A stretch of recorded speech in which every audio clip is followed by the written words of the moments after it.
দর্শক আমাদের সঙ্গে যুক্ত হচ্ছেন সহকর্মী হাকিম মাহি। মাহি, তফসিল ঘোষণার পর জামাত ইসলামের প্রতিক্রিয়া আমাদের জানান।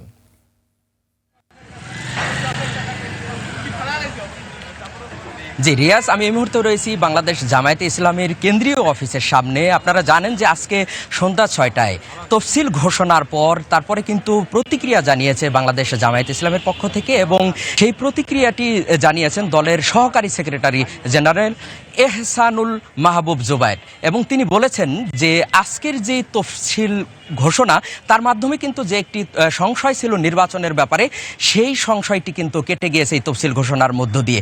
এবং তারা বলেছেন যে আজকের যে তফসিল ঘোষণা, এটিকে তারা স্বাগত জানিয়েছেন। এই বিষয়টি তারা কিন্তু আমাদেরকে কতক্ষণ আগে জানিয়েছেন। তারা বলেছেন যে তারা যে 8টি দল একসঙ্গে যুক্ত হয়েছে 5 দফা দাবির আন্দোলনে, তাদের যে সমস্ত দাবি ইতিমধ্যে পূরণ হয়েছে, সেগুলো বাদে আর যেগুলো এখনো পর্যন্ত পূরণ হয়নি, সে সমস্ত দাবি আদায়ের লক্ষ্যে তারা কিন্তু একসঙ্গে কাজ করে যাবে। তারা বলছেন যে আগামী নির্বাচন তখনই সুষ্ঠু হবে যখন বর্তমান যে নির্বাচন কমিশন রয়েছে তারা সর্বোচ্চ চেষ্টাটা করবে।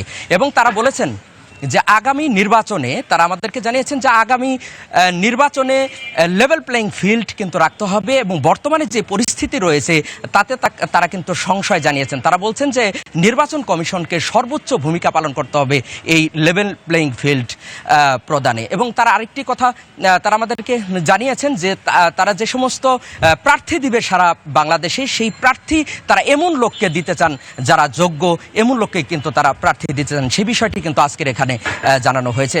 এবং তারা বলেছেন যে বাংলাদেশে যে আইন শৃঙ্খলা পরিস্থিতি রয়েছে, তারা বলেছেন যে এই তফসিল ঘোষণার আগে যে আইন শৃঙ্খলা পরিস্থিতি ছিল সেগুলো কিন্তু সন্তোষজনক ছিল না।